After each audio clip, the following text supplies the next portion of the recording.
Aujourd'hui, c'est le 8 mars et c'est la journée internationale des droits de la femme. Plus communément connue sous le nom de la journée internationale des femmes. C'est une vidéo spéciale cheer up pour mes femmes, mes jeunes filles, mes dames, mes madames et tout ce qui va avec. Toutes les she, toutes les her et toutes les nous. Toutes les elles. Et à cette occasion, je veux vous raconter l'histoire de Elisabeth. On va évoluer avec elle et on va voir quels ont été ses challenges et comment elle a pu s'en sortir. Alors, stay tuned!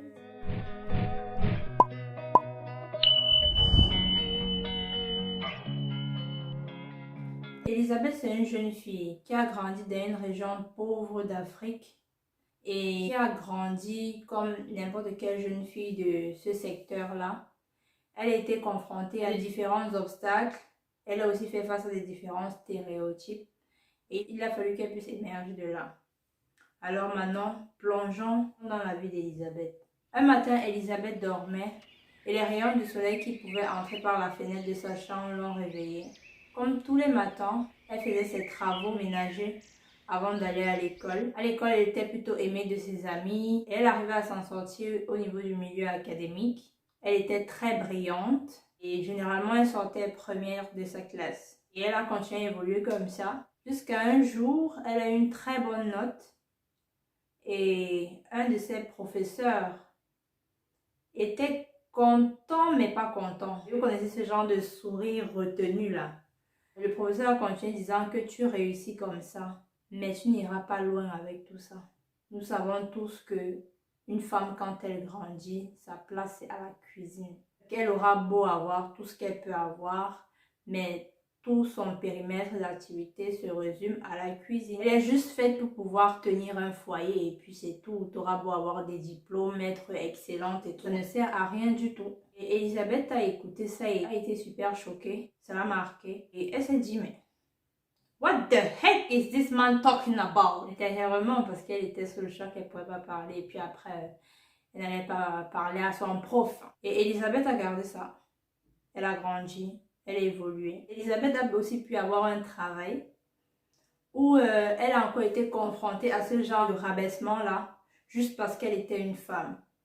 Il fallait toujours qu'elle travaille 2 fois plus pour avoir le même job qu'un homme lambda pouvait avoir. C'est vrai que ce n'est pas toujours le cas, mais ces cas existent toujours. Qu'il faut toujours travailler 2 fois plus en espérant avoir la place qui était réservée pour un homme. C'est pas une affaire de comparaison, de concurrence, mais juste une question d'équité et d'égalité à compétences égales. Et puis après, Elisabeth, elle a fait de grandes choses. Elle a investi son argent. Elle a créé des entreprises. Elle était super successful. Et Elisabeth avait réussi. Maintenant, qu'est-ce que devient donc le prof qui lui a dit que tout ce qu'elle est bonne à faire, c'est avoir un foyer? On ne sait pas. Ne vous méprenez pas.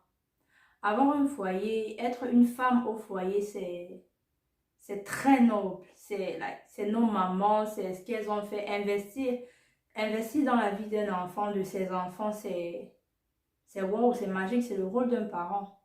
Et c'est une grâce de pouvoir faire cela. Toutes les femmes sont toujours honorées de pouvoir faire ce devoir-là. Mais dès lors qu'il faudrait limiter la femme à un certain périmètre, on se demande en quelle année nous sommes. À un moment donné, nos ancêtres ont dû se battre pour les droits de la femme. Si aujourd'hui, on arrive encore à avoir ce genre de réflexion-là, mais dans quel monde vivons-nous?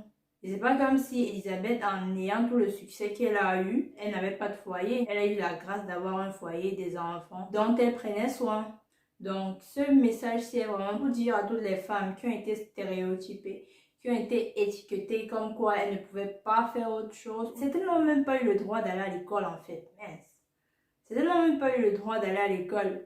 Pour dire à quel point cette mentalité était vraiment ancrée. Mais je voudrais vraiment dire aujourd'hui, en cette journée de la fête de la femme, pas pour célébrer un girl power mal placé, mais vraiment pour dire à une femme aujourd'hui qu'elle est capable de faire tout ce qu'elle veut faire en fait. Tout ce qu'elle peut se donner les moyens de faire, elle peut faire. Ne pas laisser une tierce personne venir empoisonner son esprit de telle façon à ce qu'elle ne se voit pas loin, elle ne se voit pas faire des choses parce qu'effectivement, la société nous montre qu'avec plus de femmes dans des rangs assez importants, on trouve des changements aussi important et significatif. Je voudrais vraiment faire cette petite vidéo pour les femmes qui se sont senties à un moment donné de leur vie diminuer, rabaisser, juste à cause de leur genre.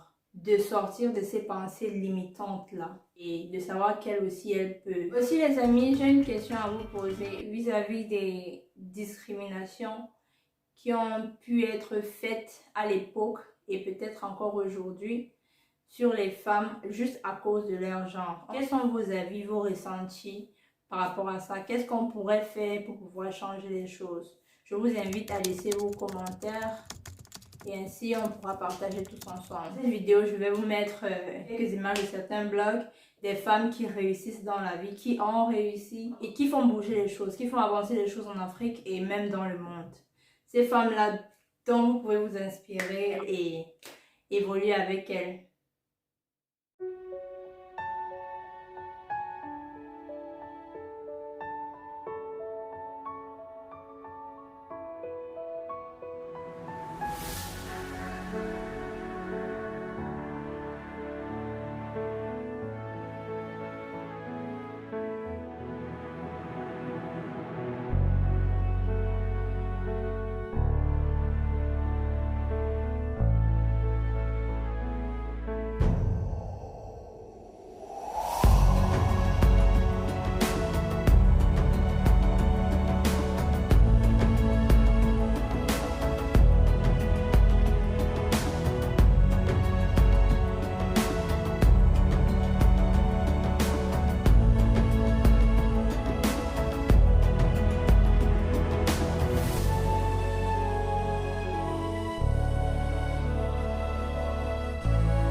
Ne vous découragez pas. Regardez toutes ces femmes-ci là qui se sont levées depuis leur chambre aussi, comme Elisabeth, qui sont arrivées à faire tout ce qu'elles ont pu faire. Ce ne sont pas parce que elles sont des superwomen, parce que vraiment dans leur tête, elles ont cru en elles-mêmes, elles ont cru que c'était possible et elles l'ont fait. Comme il y a une parole qui me revient et qui me touche vraiment profondément, cette parole dit très clairement, elle ne savait pas que c'était impossible, alors elle l'a fait. Donc vraiment les amis, si quelqu'un vous dit que quelque chose est impossible, dites-lui qu'il ment. Dites-lui que où il est là, il est dans l'erreur. Qu'il ne vienne pas devant vous avec ces pensées limitantes là. Que vous pouvez et que vous allez le faire. Donc les amis, c'était vraiment pour faire un spécial cheer up et vous rappeler que vous avez de la valeur. Et vous lister nos grandes sœurs, nos mamans qui ont pu faire des choses et savoir que nous aussi, nous pouvons. Si vous n'êtes pas encore abonné à cette chaîne YouTube, je vais vous demander de vous abonner pour rejoindre notre communauté et avoir d'autres vidéos de la sorte. Et surtout, n'hésitez pas à partager cette vidéo afin qu'elle puisse aider et soulever encore une femme qui se sentait peut-être diminuée, qui se sentait mal dans sa peau, qui ne s'assumait pas en tant que personne, afin qu'elle puisse savoir que elle est belle et elle est capable de faire ce qu'elle voudrait faire. La société nous dit X, on peut répondre Y. C'est nous-mêmes qui définissons notre réalité. Donc à nous d'agir. Les amis, n'hésitez pas à écrire en commentaire vos avis, vos critiques, vos recommandations et même vos expériences vis-à-vis de ça parce que c'est vraiment plus d'une qui vivent ces situations-là où elle est rabaissée ou rejetée ou pas acceptée juste à cause de son genre. Donc, lâchez-vous dans les commentaires, je répondrai à vos questions et ça pourrait aider plus d'une dans ce sens-là. Bisous, je vous aime.